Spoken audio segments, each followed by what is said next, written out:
Hello friends, welcome once again to our channel Hindu Mythology Our Pride. If you are new to our channel and have not subscribed to the channel yet, then we would request you to please press the button for subscribing the channel and enjoy all our videos. So welcome aboard. Friends, humans have always wondered about where did we come from? How did all this begin? The universe is a mystery that has always puzzled mankind. How was it created? Who is responsible for such creation? The current day universe, we all know, is a mystery. As a human being, we often wonder, how was the universe created? What is a galaxy? What are the mythological details behind these universes? How did it all begin? Let's find it out. The concept of universe and the multiverse address the scale and the nature of existence, but they differ fundamentally in scope. No one knows exact size of the universe. The universe is everything we touch, feel, sense, measure, or detect. It includes living things, planets, stars, galaxies, dust clouds, light, and even time. In modern cosmology, the universe is generally understood to have originated from the Big Bang approximately 13.8 billion years ago. The universe contains billions of galaxies, each containing millions and billions of stars. The space between stars and galaxies is largely empty. However, even far places from stars and planets contain scattered particles of dust or a few hydrogen atoms per cubic centimeter. Space is also filled with radiation, for example, light and heat, magnetic fields and high energy particles, for example, cosmic rays. The multiverse, on the other hand, is a hypothetical collection of multiple potentially infinite universes. The multiverse exists outside our current scientific understanding of reality. Hypothetical physics suggests that multiverse is an imaginary grouping of numerous universes. This means that our universe could be just one tiny universe in a much larger multiverse where many, possibly even countless universes exist. The Big Bang theory, as we know today, is a leading scientific description for how the universe began. About 13.8 billion years ago, all matter, energy, and space were compressed into an infinitely hot, tiny point called a singularity. Over billions of years, gravity pulled these atoms together to form stars, galaxies, and eventually us. While science views the universe is a machine governed by physical law, that is, gravity and thermodynamics, mythological understandings view the universe as a living, conscious structure ruled by divine will and cosmic order. In Hindu mythology, the universe is often described as a closed, sphere-shaped structure called Brahmanda. The mythological universe is a conscious bubble floating in a divine ocean, controlled to allow souls to experience life, death, and liberation. In Hinduism, the universe is not one single entity. There are an infinite number of universes that are constantly being created and destroyed. In other words, we live in a universe that belongs to a multiverse. A universe will ultimately die, but the multiverse lives on, and the Lord Vishnu is the embodiment of this multiverse. According to Hinduism, Lord Vishnu was asleep in the planetary ocean of all causes before the creation of the universe. His bed, Sheshnag, floating in the Shir Sagar, or sometimes the dark infinite waters of Garbhodok ocean, is a massive coiled body which forms a floating bed for Lord Vishnu, representing time and the infinite universe. Thousands of hoods of Sheshnag fan above Vishnu's head like a protective umbrella. Lord Vishnu, when exhales, and thousands of universe appear and is destroyed when he inhales. This cycle of creation and destruction of universe relates to the breath of Lord Vishnu. The universe is not a one-time creation, but part of an eternal multiverse. The universe was created in a threesome of roles and is administered by three roles, that is Lord Brahma, Lord Vishnu, and Lord Shiva. Lord Brahma, the creator, born from the lotus blooming from Vishnu's navel. Lord Brahma represents the universe that we live in. He creates all life forms and is responsible for the physical world that we all live in. The current universe represented by Brahma is not permanent, in fact. It's quite temporary. Brahma only lives for 100 years and then he dies and a new universe will be born. Lord Vishnu, the maintainer. Lord Vishnu is the embodiment of the perpetual multiverse. He is responsible for the continuation of life in all universes. Creation is linked to Vishnu's breathing, which we just explained a little while ago. Let me repeat that again. When the Vishnu exhales, thousands of universes are created like bubbles.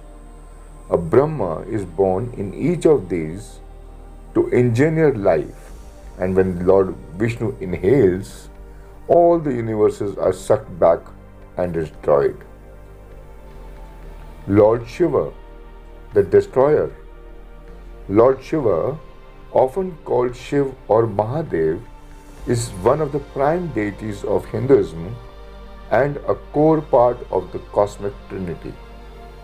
Shiva is worshipped as Adi Yogi, a yogi in deep meditation and powerful cosmic force. He teaches detachment, inner stillness, and spiritual awakening. He represents transformation, not destruction for its own sake, but the cleaning away of the old so that the new creation can arise. While the science measures the current recapitulation of the universe as 13.8 billion years old, Hindu texts argue that this is just one breath in the process that has been happening for trillions of years. Let's talk about time measurement of the universe. It's both interesting and mind-boggling. Believe me, it's actually interesting and actually mind-boggling.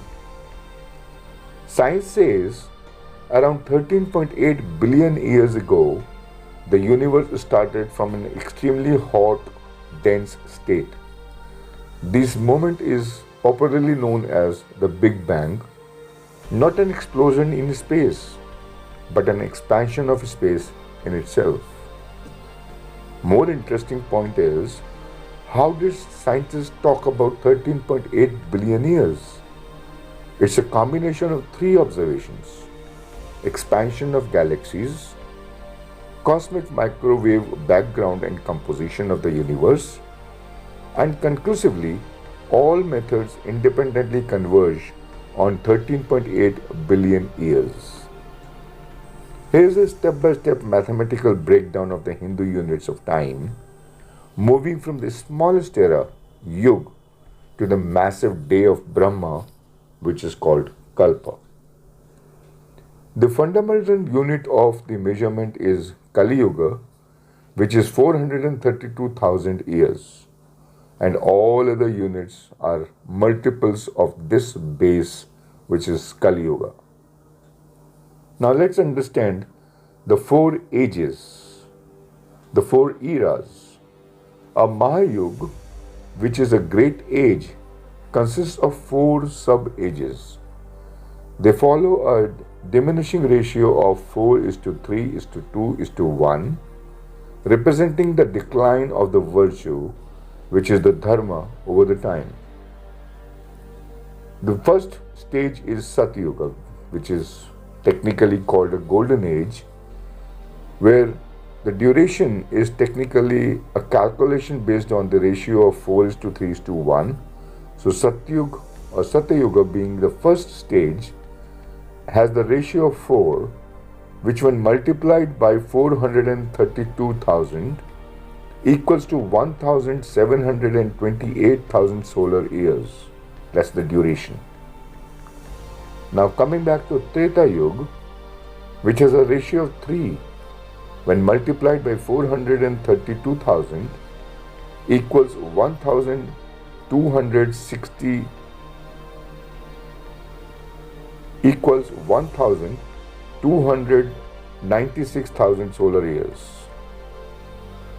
The third stage, which is the Dwapar Yuga, which is technically a Bronze Age, when multiplied by 432,000 equals 864,000 solar years. And the Kali Yuga, which is the base, that's the one of the ratio, is when multiplied by 432,000 definitely equals 432,000 solar years. And when they all sum up, like 4:3:1, they all sum up to 4.32 million solar years. And we are running in the Iron Age, which is Kali Yuga. Now let's talk about Manvantara, the age of a Manu, which is 306,720,000. Now Manvantara is a period ruled by a specific Manu, which is a progenitor of humanity. And the formula to calculate a Manvantara is that one Manvantara equals 71 Mahayugas. So for the calculation, 71 multiplied by 432,000 solar years equals to 306.72 million years. I repeat, that calculation multiplication is totaling up to 306.72 million years. Now let's talk about the Kalpa, the day of Brahma. A Kalpa is equal to 1,000 Mahayugas. However, it is structured as 14 Manvantaras plus 12 light periods, which is sandhis, between them to make the maths work perfectly. We'll explain what the math is and what is the maths problem. If you just multiply 14 Manvantaras by 71 Mahayugas, you will get 994 Mahayugas. You need 1,000 Mahayugas to make a full Kalpa. One Kalpa is equal to 1,000 Mahayugas. Whereas the multiplication that we just saw is short by 6 Mahayugas. Where would they coming from?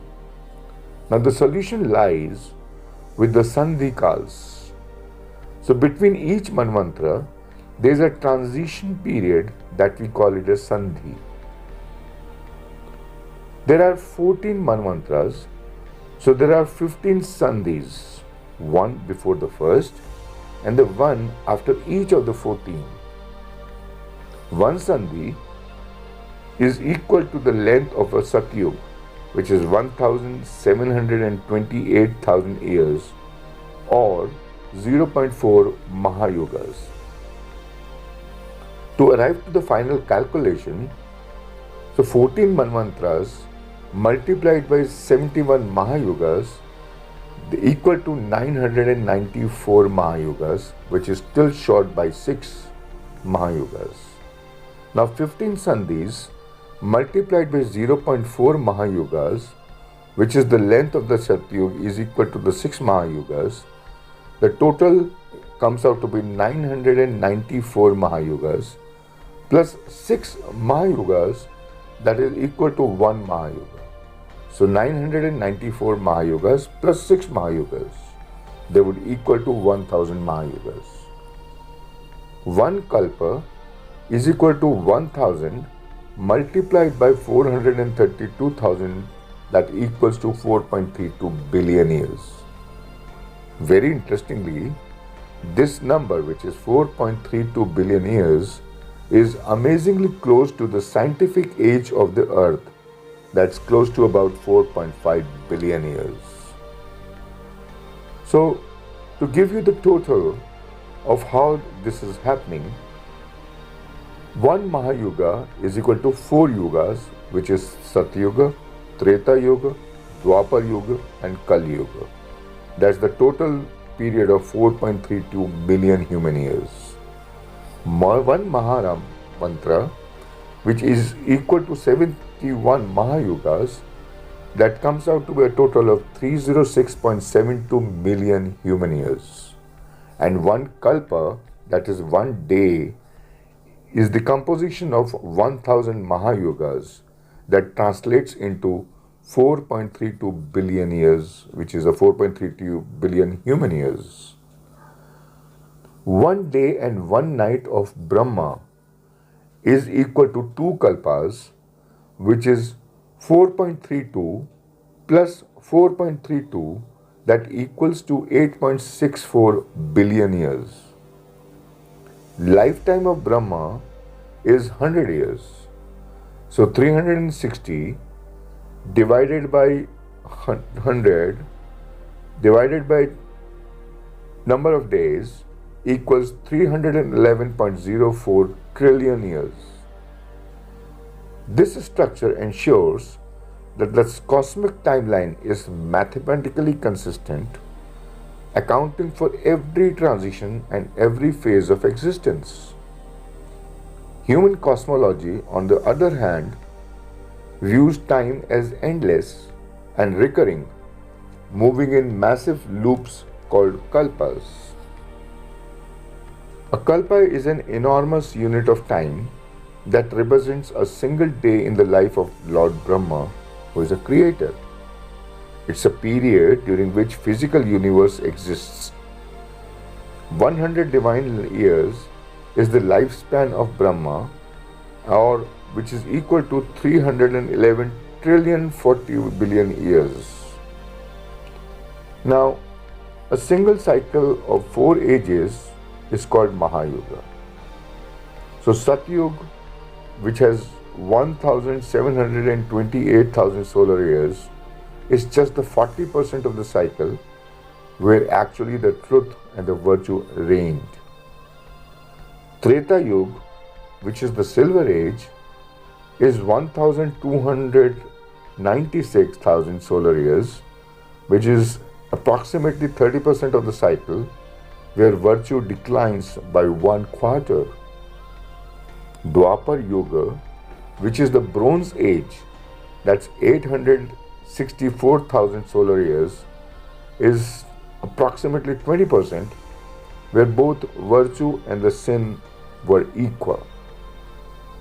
The Kali Yuga, which is 432,000 solar years, is just about 10%, and it is the current age that we all are living, an age of darkness and ignorance. So, cosmic years we have understood. Lifespan of Brahma, which is 100 divine years, that equals to 311 trillion 40 billion human years. The ancient Indian texts predict a much longer timeline. For an ancient Indian text says that the age of the universe is around 311 trillion years. Friends, this video is an acknowledgement to the sheer scale of the ancient Indian thoughts of our rishis and munis. While other ancient civilizations measured history in centuries, our rishi muni and scholars were calculating in billions and trillions of years, assigning specific names to these vast periods of times. As the renowned cosmologist Carl Sagan observed that Hinduism stands alone among the world's great faiths in proposing that the universe itself undergoes an infinite cycle of deaths and rebirths. The renowned American cosmologist Carl Sagan also called out that Hinduism is the only ancient tradition in its vision of time with a time scale that matches modern science. He highlighted the day of Brahma is longer than the lifespan of our sun and nearly half the age of universe itself.